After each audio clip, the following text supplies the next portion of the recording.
সবাইকে আমার আন্তরিক শুভেচ্ছা জানাচ্ছি।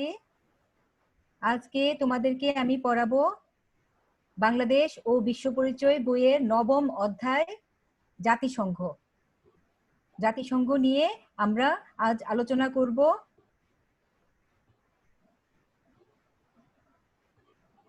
চলো শুরু করা যাক।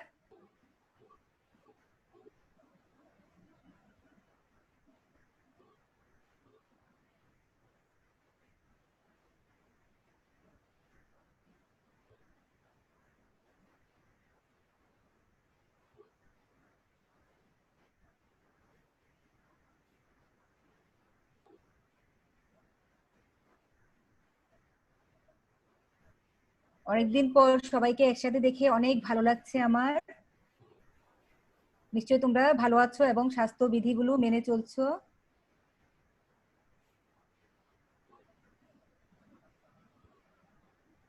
চলো শুরু করা যাক।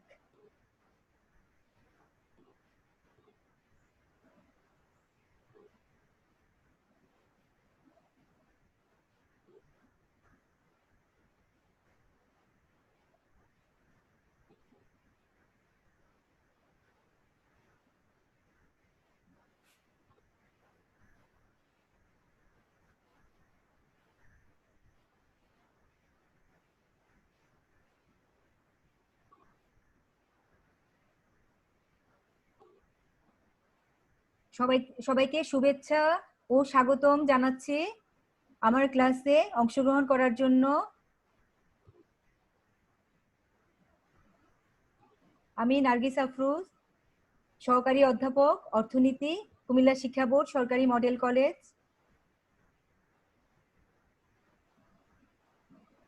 আজকে শ্রেণী হচ্ছে ১০ম এবং ৯ম, অধ্যায় ৯ম, বিষয় হচ্ছে জাতিসংঘ।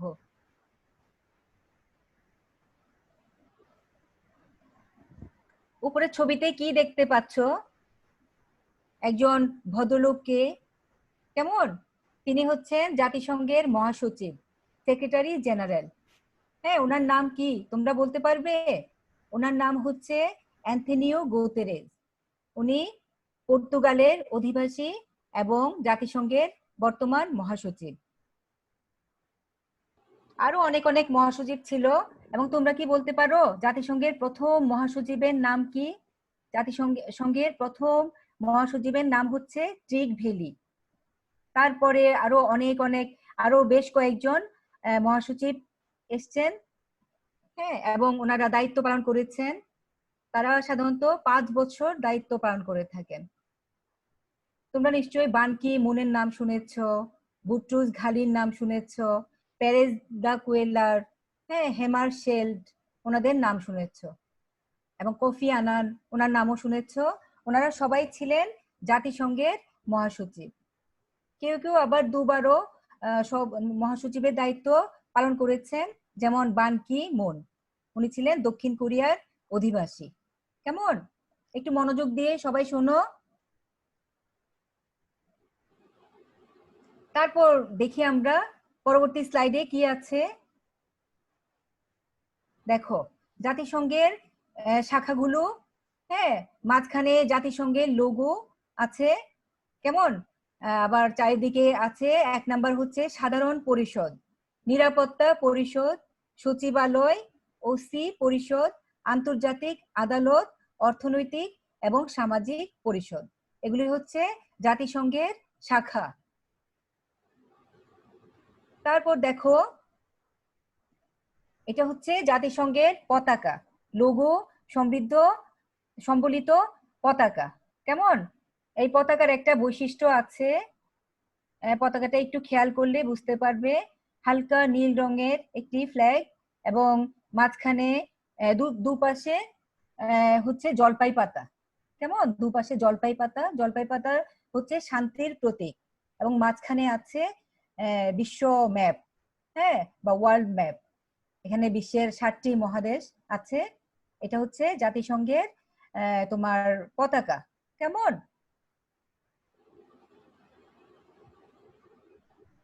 অর্থাৎ উপরের ছবি দ্বারা আমরা কি বুঝতে পারি? আমরা বুঝতে পারি যে এটা জাতিসংঘের পতাকা। তারপর দেখো নেক্সট স্লাইডটি একটু খেয়াল করি আমরা। দেখো উপরের ছবি দ্বারা কি বুঝতে পারি বা এটা দ্বারা কি বোঝায়? এটা হচ্ছে জাতিসংঘের ছবি। হ্যাঁ, নিউ ইয়র্ক শহরে, মার্কিন যুক্তরাষ্ট্রের নিউ ইয়র্ক শহরে হেডকোয়ার্টার অবস্থিত বা জাতিসংঘের সদর দপ্তর অবস্থিত। কেমন?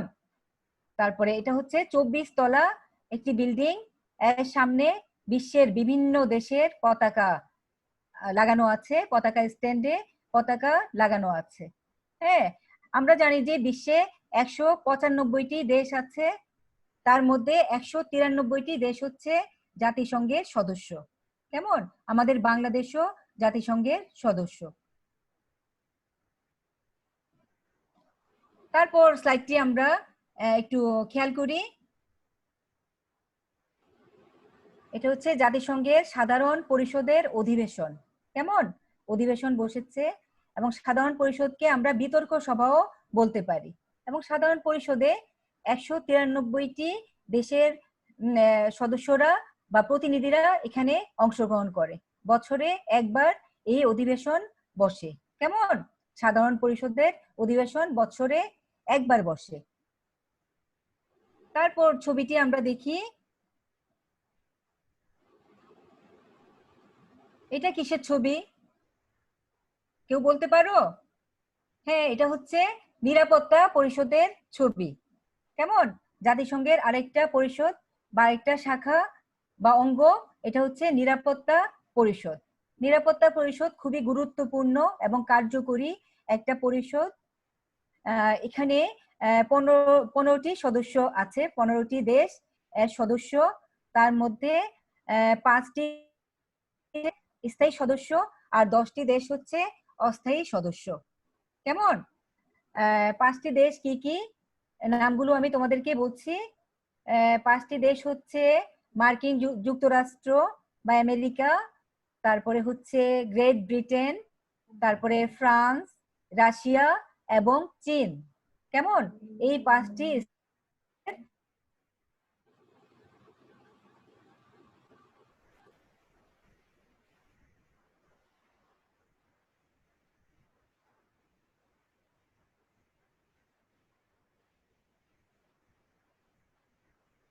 সাউন্ড পাচ্ছি না তো।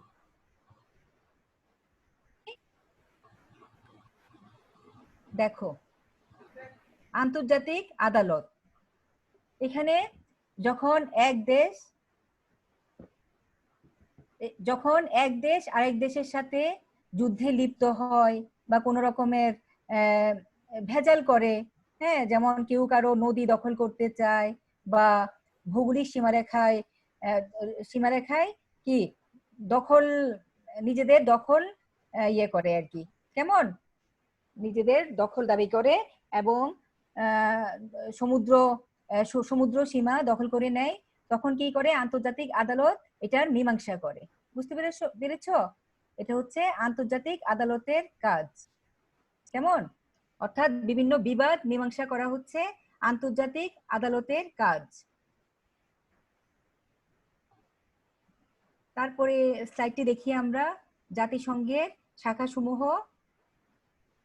জাতিসংঘ, সাধারণ পরিষদ, নিরাপত্তা পরিষদ, অর্থনৈতিক পরিষদ, ওসি পরিষদ, আন্তর্জাতিক আদালত এবং জাতিসংঘ সচিবালয়।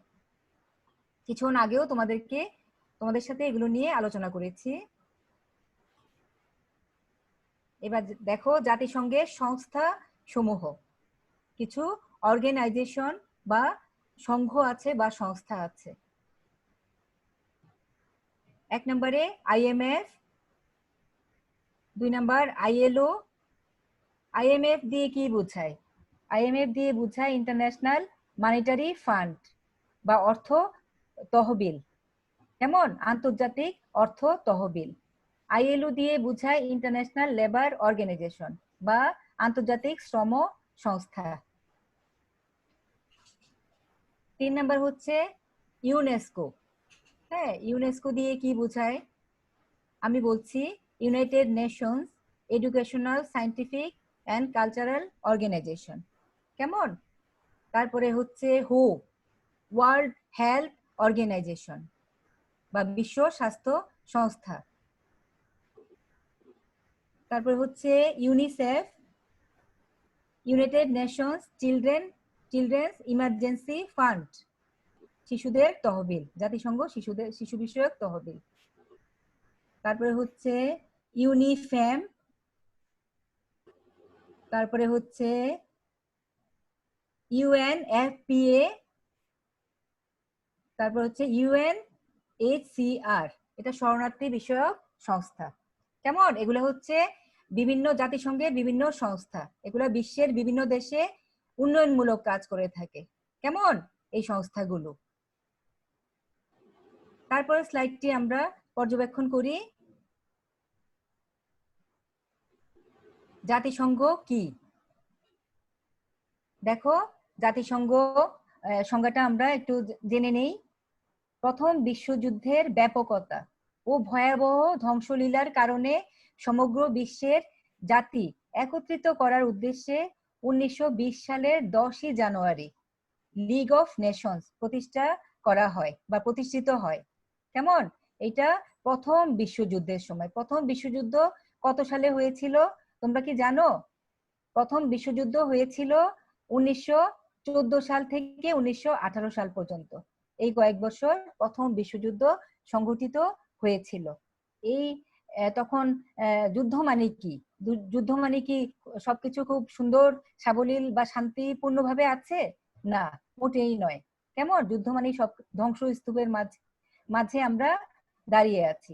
হ্যাঁ, চারিদিকে কি ভাঙ্গা গাড়ি, ভাঙ্গা বাড়ি, হ্যাঁ, তারপরে আরো অনেক কিছু, সবকিছু ধ্বংসপ্রাপ্ত। কেমন?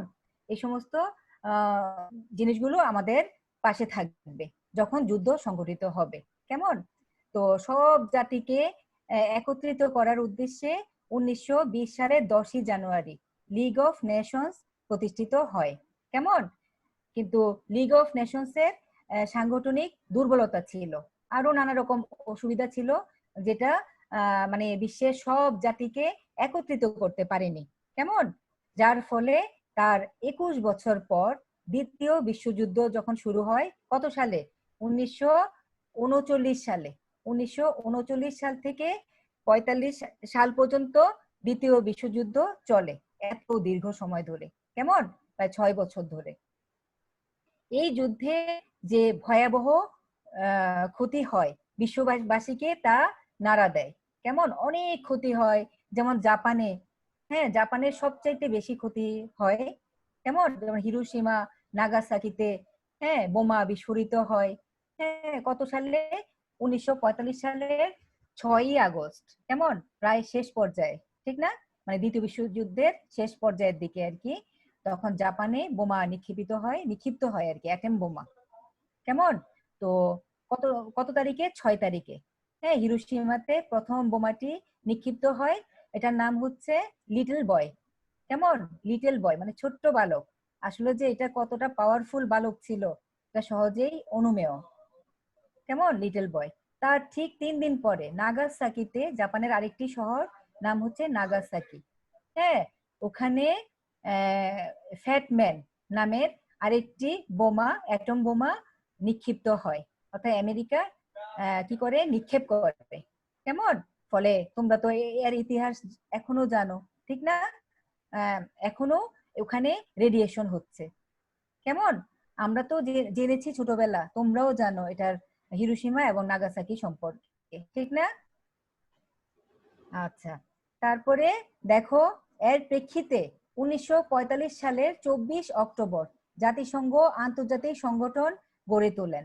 জাতিসংঘের সনদ অনুযায়ী প্রতি বছর প্রতিটি রাষ্ট্র 24শে অক্টোবরকে জাতিসংঘ দিবস হিসেবে পালন করে। কেমন? অর্থাৎ আমরা সবাই 24শে অক্টোবরকে জাতিসংঘ দিবস হিসেবে পালন করে থাকি। আচ্ছা, তার পরবর্তী স্লাইডটি দেখো, জাতিসংঘের উদ্দেশ্য সমূহ, কিছু লক্ষ্য এবং উদ্দেশ্য আছে। 1 নাম্বার দেখো, 1 নাম্বার উদ্দেশ্য, সমগ্র বিশ্বে শান্তি প্রতিষ্ঠা করা, 2 নাম্বার বিভিন্ন জাতির মধ্যে বন্ধুত্বপূর্ণ সম্পর্ক গড়ে তোলা। 3 নাম্বার আন্তর্জাতিক বিরোধ মীমাংসা করা। 4 নাম্বার হচ্ছে অর্থনৈতিক, সামাজিক, সাংস্কৃতিক সমস্যাগুলি সমাধান করা। 5 নাম্বার আন্তর্জাতিক মৌলিক মানবাধিকার প্রতিষ্ঠা করা। 6 নাম্বার বিশ্বে ভ্রাতৃত্বমূলক সম্পর্ক গড়ে তোলা। 7 নাম্বার হচ্ছে প্রচার মাধ্যমগুলির স্বাধীনতা প্রদান করা। কেমন? এগুলো হচ্ছে সব জাতিসংঘের উদ্দেশ্য। শিখন ফল দেখো, এই জাতিসংঘ অধ্যায়টি পাঠ করার ফলে বা পাঠ শেষে আমরা কি কি শিখতে পারবো। কেমন? কি কি শিখতে পারবো? 1 নাম্বার হচ্ছে জাতিসংঘ বলতে কি বুঝো, এইটা আমরা সহজে জানতে পারবো। কেমন? 2 নাম্বার হচ্ছে জাতিসংঘের শাখাসমূহ কি কি কি তা বলতে পারবে। 3 নাম্বার হচ্ছে জাতিসংঘের সাথে বাংলাদেশের সম্পর্ক কি তা মূল্যায়ন করতে পারবে। কেমন? এটা হচ্ছে শিখন ফল। তারপর দেখো মূল পাঠ।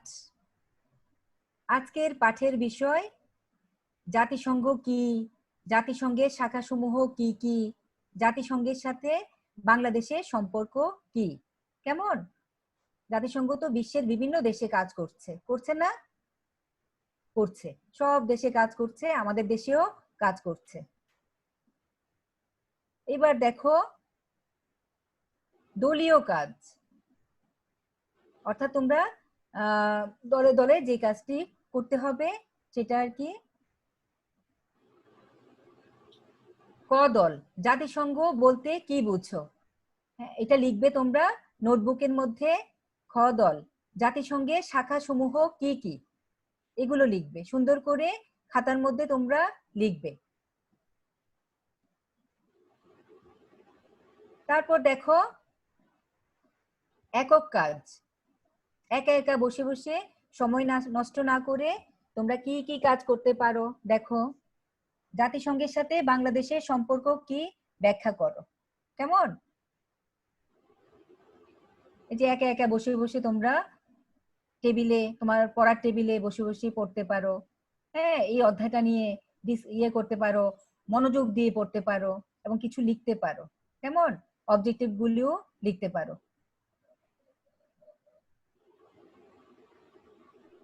তারপর দেখো জোড়ায় কাজ, দুজন মিলে তোমরা বসে কাজ করতে পারো। দেখো সাধারণ পরিষদ বলতে কি বুঝছো? একটু 2 বলি, নাম্বার একটু ছবিতে বলি, হচ্ছে। আমি একটু ইন্টারফেয়ার করি এখানে ম্যাডাম। এখন শিক্ষার্থীরা বাসায় আছে, কেমন? তারা জোড়ায় কাজও করতে পারবে না, দলীয় কাজও করতে পারবে না, এই সবগুলো কাজেই হচ্ছে একক কাজ, তারা বাসায় নিজেরাই এগুলি করবে। হ্যাঁ, যেহেতু সবাই এই লকডাউনে আছে, কোয়ারেন্টাইনে আছে, আপনি এই জন্য বলছেন বাসায় বসে সাধারণ বসে পরিষদ বলতে নিজেদেরকে। কি বুঝো, সাধারণ পরিষদ বলতে কি বুঝো, তারা বই পড়ে সেটা লিখবে, নিজেরা লিখবে, হ্যাঁ, শিখবে। জি নিরাপত্তা স্যার, পরিষদ বলতে কি বুঝো, নিজেরা পড়বে, সেটাও লিখবে। লিখবে। হ্যাঁ, হ্যাঁ, নিরাপত্তা পরিষদ বলতে কি এগুলো বুঝো। যখন কলেজ হ্যাঁ, চালু ছিল তখন হয়তো ক্লাসে এভাবে আপনারা বসিয়ে বসিয়ে জোড়ায় জোড়ায় কাজ করাতে পারতেন, হ্যাঁ, এটা গ্রুপ ওয়াইজ কাজ করাতাম। করতে পারতেন। আর এখন কিন্তু মানে যেহেতু এখন এটা তোমরা আর সম্ভব কারোর না। সাথে মিশার স্কোপ নেই বা কারো বাসায় যাওয়ারও সুযোগ নেই, এই জন্য তোমরা কি করবে, বাসায় বসে বসে এগুলা পড়বে এবং খাতার মধ্যে সুন্দর করে লিখবে। কেমন? সাধারণ পরিষদ কাকে বলে বা বলতে কি বুঝো। কেমন? আর নিরাপত্তা পরিষদ বলতে কি বুঝো, এটা সুন্দর করে লিখবে। হাতের লেখারও একটা মূল্য আছে। কেমন? পরীক্ষায় ভালো নাম্বার পেতে হলে সুন্দর হাতের লেখাও জরুরি।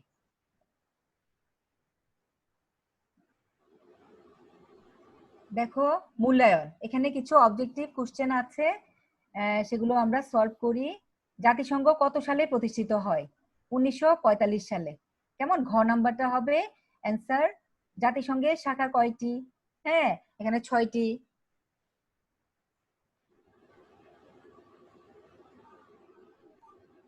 জাতিসংঘের সাথে বাংলাদেশের সম্পর্ক কি, এই বিষয়ে একটি প্রতিবেদন লিখে জমা দিবে। কেমন? যখন কলেজ খুলবে তখন তোমরা সুন্দর করে একটা প্রতিবেদন লিখবে। হ্যাঁ, কোন কোন অর্গানাইজেশন গুলো বাংলাদেশে কাজ করছে, অর্থাৎ এগুলো নিয়ে তোমরা লিখে সুন্দর করে লিখে রাখবে এবং আমাকে দেখাবে।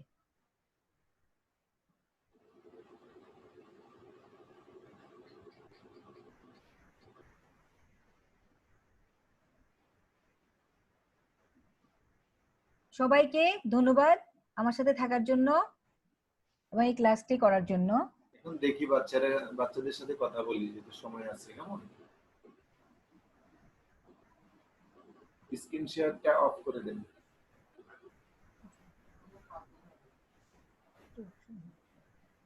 আজকে তো আমরা অনেক স্টুডেন্ট পার্টিসিপেন্ট প্রায় 80 পর্যন্ত পার্টিসিপেন্ট দেখেছি আজকে ক্লাসে। এখন তোমাদের কোনো প্রশ্ন থাকলে হাত তুলতে পারো। হ্যাঁ, আচ্ছা, আনিকা তাসনিম, তুমি শুনতে পাচ্ছ? জি স্যার, শুনতে পাচ্ছি স্যার। আসসালামু আলাইকুম। ওয়ালাইকুম আসসালাম। ভালো আছো? জি স্যার, আলহামদুলিল্লাহ। আপনি ভালো আছেন? আছি, ভালো আছি। হ্যাঁ, তোমার কি প্রশ্ন? কোনো প্রশ্ন আছে? জি স্যার আছে। হ্যাঁ, বলো। ম্যাম আসসালামু আলাইকুম। ওয়ালাইকুম সালাম। ভালো আছো? ম্যাম নিরাপত্তা ম্যাম আছি আলহামদুলিল্লাহ। আপনি ভালো আছেন? আছি। বলো, নিরাপত্তা পরিষদ। ম্যাম আমাদের পুরো বিশ্বের তো নিরাপত্তার প্রয়োজন আছে, তাহলে ম্যাম নিরাপত্তা পরিষদের সদস্য রাষ্ট্রের সংখ্যা এত কম কেন ম্যাম? নিরাপত্তা পরিষদে মেইনলি কয়টি সদস্য আছে? হ্যাঁ, 15টি সদস্য আছে। কেমন? আর তার মধ্যে স্থায়ী সদস্যভুক্ত দেশ হচ্ছে 5টি, আর 10টি হচ্ছে অস্থায়ী সদস্যভুক্ত দেশ। কেমন? হ্যাঁ, 5টি হচ্ছে স্থায়ী সদস্যভুক্ত দেশ। হ্যাঁ, তো জাতিসংঘ মেইনলি এই সমস্ত দেশই সারা বিশ্বকে পরিচালনা করে থাকে। কেমন? জাতিসংঘের মোট সদস্য কত ম্যাডাম জানা আছে? সর্বশেষ জাতিসংঘের মোট সদস্য কত? জাতিসংঘের মোট সদস্য রাষ্ট্র হচ্ছে 193টি দেশ।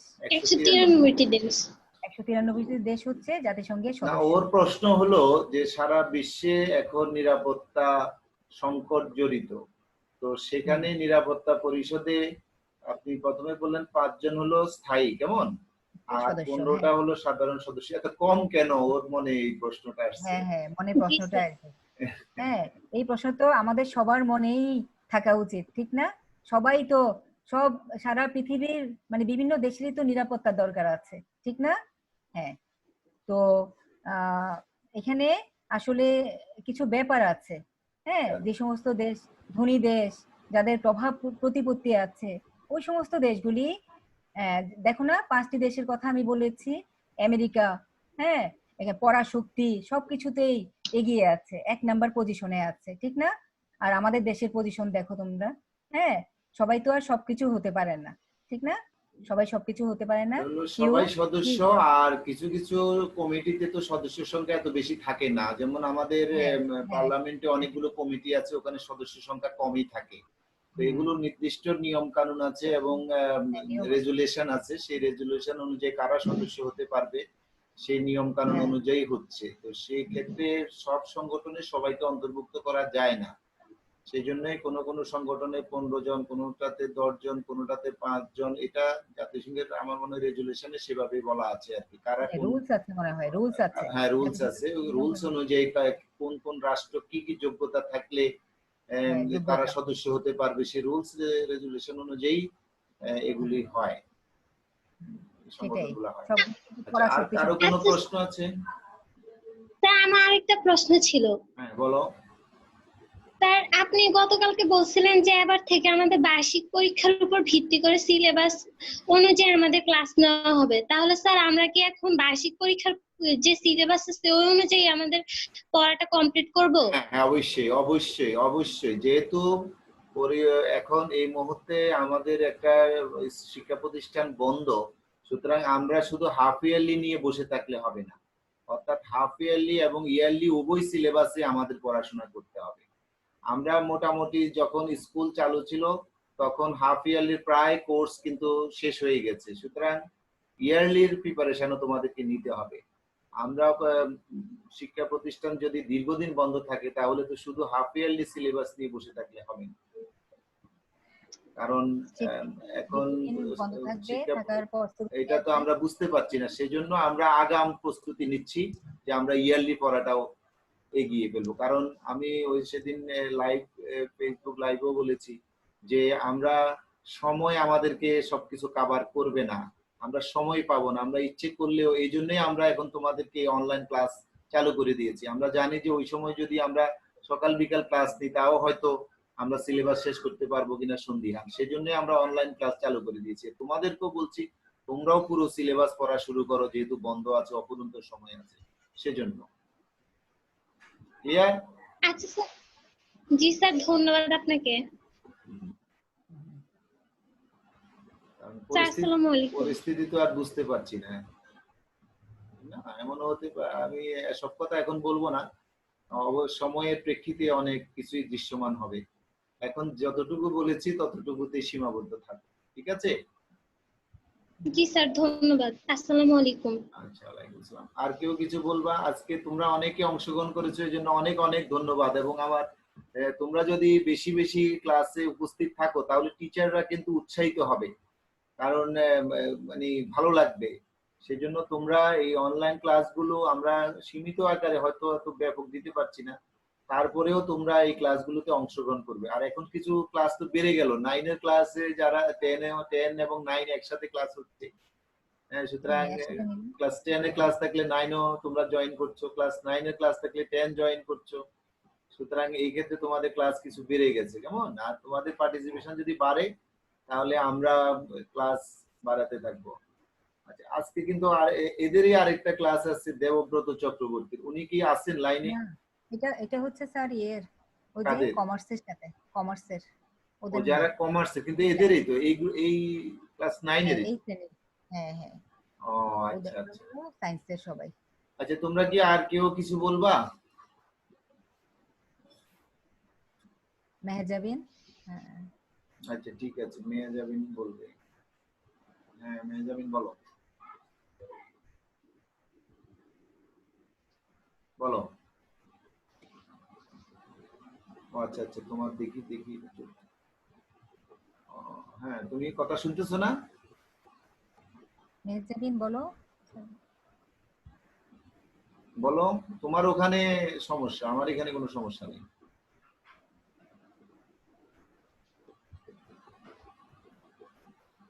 ওখান থেকে সাউন্ড পাচ্ছি না। আর কেউ কিছু বলবে? কানে ইয়ারফোন লাগাও, হেডফোন। লুৎফুন্নাহার লাকি ম্যাডামের মেয়ে মনে কথা বলবে, কিন্তু তোমরা তো তোমার ওখানে তো অফ করে রেখেছো সাউন্ড। তোমার ওখানে সাউন্ড অফ করা আছে তোমার মোবাইলে। মিউট করা, মিউটটা খুলো। মিউট করা আছে। পারা মিউটে টিপ দাও, হয়ে যাবে।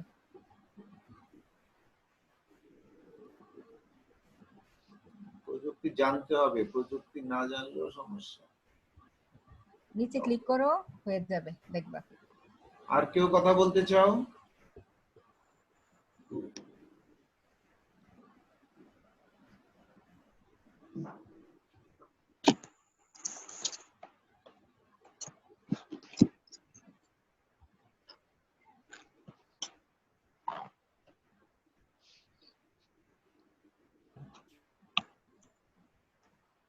তাফরুজা কিছু বল।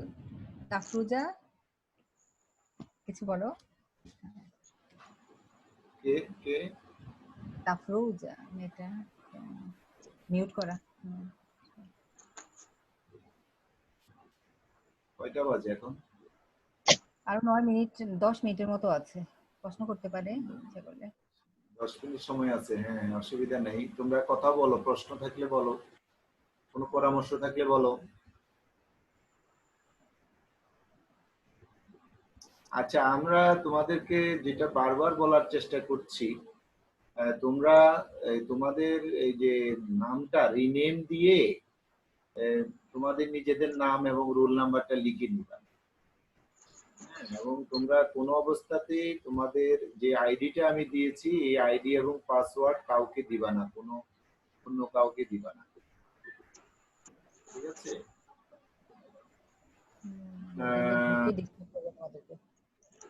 এরা 2 বোন ক্লাস করতেছে, ওদের সাথে একটু কথা বলি। অহনা, অধরা, হ্যাঁ? দেখি এরা 2 বোন একসাথে। তোমরা কেমন আছো তোমরা? ভালো আছো? আজকে ক্লাসটা কি বুঝতে পেরেছো তোমরা? আরো ডিটেলস বই পড়ে নিবা আর কি। জাতিসংঘ কি, জাতিসংঘের বিভিন্ন পরিষদগুলা কোনগুলা, তাদের কি কাজ, তাদের বৈশিষ্ট্য কি, হ্যাঁ, বাংলাদেশের সাথে জাতিসংঘের কি সম্পর্ক, এই বিষয়গুলা তোমরা ডিটেলস আরো বই পড়ে নিবা। কোনো প্রশ্ন আছে তোমাদের? কোনো পরামর্শ আছে? এটা একটা অংশ, আরো তো অনেক কিছু বাকি আছে, আরো ক্লাস নিতে হবে আর কি এই চ্যাপ্টারের উপরে। তোমাদের কোনো কথাবার্তা আছে?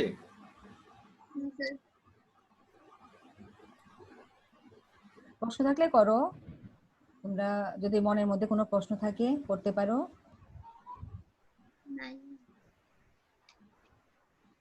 সামিহা রহমান, সামিহা রহমান, সামিয়া রহমান। আচ্ছা, সামিয়া রহমান, সামিয়া রহমান সাউন্ড অফ করা। আচ্ছা, এর দেখি ইব্রাহিম কে? ইব্রাহিম করে 1000 আসসালামু 10,000 আলাইকুম স্যার। ওয়ালাইকুম আসসালাম। ইব্রাহিম স্যার বলছো? কেমন আছেন স্যার? আছি, ভালো আছি। তুমি ক্লাসটা জি কি স্যার, বুঝতে আসসালামু পারছো? আলাইকুম স্যার। ওয়ালাইকুম আসসালাম। তোমার কোনো প্রশ্ন আছে বা কোনো কিছু বলার আছে? জি স্যার, ক্লাসটা বুঝতে পারছি স্যার। এখন ঠিক আছে। না স্যার, স্যার বাকিটা স্যার, স্যার এখানে যতটুকু স্যার বোঝা গেছে স্যার, বাকিটা তো আমাদেরকে ডিটেইলসটা পড়ে ফেলতে হবে। রাইট রাইট রাইট, অবশ্যই। চর্চা করতে হবে তোমাদের। এখানে আমরা তোমাদের সাথে সংযুক্ত হলাম, মোটামুটি একটা গাইডলাইন পেলে কিন্তু বাসায় জি ভালোভাবে ম্যাম, করে ফেলবে। জি স্যার। এবং সময়টাকে কাজে লাগাবা, যাতে করে সময়টা কাজে স্যার আমরা লাগে। ম্যামের ক্লাস অনেকদিন পরে পাইছি স্যার, অনেক ভালো লাগলো। হ্যাঁ, তোমাদের সবাইকে একসাথে দেখে আমার মানে মনে হচ্ছে আমি ক্লাসরুমে, এরকম মনে হচ্ছে যে অনেক মিস করি তোমাদের। আজকে জি তো ম্যাম। অনেক ma'am student thank you ma'am. আছে, হ্যাঁ, অনেক তোমাদের আছে। অনেকদিন দেখি না। ম্যাডামও অনলাইন ক্লাস নিতে নিতে এক্সপার্ট হয়ে যাচ্ছে, বিশেষজ্ঞ হয়ে যাচ্ছে। এবং আমার কাছে যতটুকু তথ্য আছে, এই মুহূর্তে সবচেয়ে বেশি ক্লাস নিয়েছেন ম্যাডাম। এবং ম্যাডামের আগ্রহ আছে। আগ্রহ থাকলে আসলে আমরা ক্লাস নিতে সুবিধা হয় আর কি। আগ্রহ থাকতে হবে, ইচ্ছা থাকতে হবে, তোমাদেরও ইচ্ছা থাকতে হবে। তোমরা যদি মনে করো যে আমি আজকে ক্লাস করব না, তুমি নাও করতে পারো, কারণ এখন তার জরিমানা আদায় করার কোনো ব্যবস্থা নাই। হ্যাঁ, সকালে লাইন ধরে ছুটি নেওয়ার এই ঝামেলা নাই। কিন্তু আমরা তো মনে করি স্বতঃস্ফূর্ত ভাবে ক্লাস করা উচিত, এটাকে এনজয় করা উচিত, ঠিক না? এবং নিশ্চয়ই তোমাদের খারাপ জি লাগে, স্যার। টিচারদেরকে দেখো না অনেকদিন, কলেজটাকেও দেখো না, ঠিক না? কলেজ অনেক সুন্দর হয়ে যাচ্ছে, অসুবিধা নাই। সবুজ, neat and clean, green and clean campus. তারপরে পুকুরটাকে আমরা দৃষ্টিনন্দন করে চতুর্দিকে হাঁটার ব্যবস্থা করেছি। এখন চতুর্দিক দিয়ে হাঁটা যায়, এটাকে বাধাই করা হয়েছে। তারপরে রিটার্নিং ওয়াল করা হয়েছে। তারপরে একাডেমিক ভবন 2, এটি মোজাইকের কাজ চলতেছে আজকে থেকে, পুরো বারান্দা সহ সবগুলা। নতুন প্রায় 150 টেবিল আসতেছে। সুতরাং এখন পরিস্থিতি স্বাভাবিক হলেই ইনশাল্লাহ আমরা আবার, তারপর তোমাদের জন্য পানির ব্যবস্থা করা হচ্ছে প্রত্যেক ফ্লোরে ফ্লোরে, সুপেয় পানি। একসাথে 3 জন পানি নিতে পারবে, বিশুদ্ধ পানির ব্যবস্থা আমরা করছি। সুতরাং আমি বসে নাই রাতে অনলাইন, দিনে কলেজের কাজে আমি নিয়োজিত আছি। আল্লাহর কাছে দোয়া করো, তোমরা ছোট মানুষ, দোয়া করলে হয়তো করোনা তাড়াতাড়ি আমার চলে যাবে। এটাই আমি চাই, অভিভাবকরা এবং শিক্ষার্থীরা যদি দোয়া করে, এটাই আমার প্রাপ্তি। আমি আমার দায়িত্ব আমি পালন করে যাব যতক্ষণ পর্যন্ত আমি এখানে আছি। তো প্রিয় শিক্ষার্থীরা, তোমাদের সহযোগিতা চাচ্ছি। তোমরা এভাবে আজকে যেভাবে ক্লাসে অংশগ্রহণ করেছো, এইভাবে ক্লাসে অংশগ্রহণ করবে। এবং অনলাইন ক্লাসের একটা শৃঙ্খলা আছে, যেটা আমরা বলেছি যে তোমরা ভিডিও অন করে রাখবে, তারপরে কম্পিউটারে কোনো ধরনের আঁকা আঁকি বা স্ক্রিন শেয়ার বা কোনো কিছু করবে না। এগুলি করো না। এগুলি করবে না, যাতে করে ক্লাসে শৃঙ্খলা থাকে, সৌন্দর্য থাকে। হ্যাঁ, তোমরা সবাই ভালো থাকো এই কামনা করে আমরা ম্যাডাম আজকে শেষ করি। আপনি কিছু বলবেন? একটু বলে শেষ করেন, আপনার ক্লাস যেহেতু। আচ্ছা। হ্যাঁ, তোমাদের সবাইকে একসাথে দেখে অনেক ভালো লাগছে। হ্যাঁ, সবাই ভালো থাকো, সুস্থ থাকো। হ্যাঁ, দোয়া করছি তোমার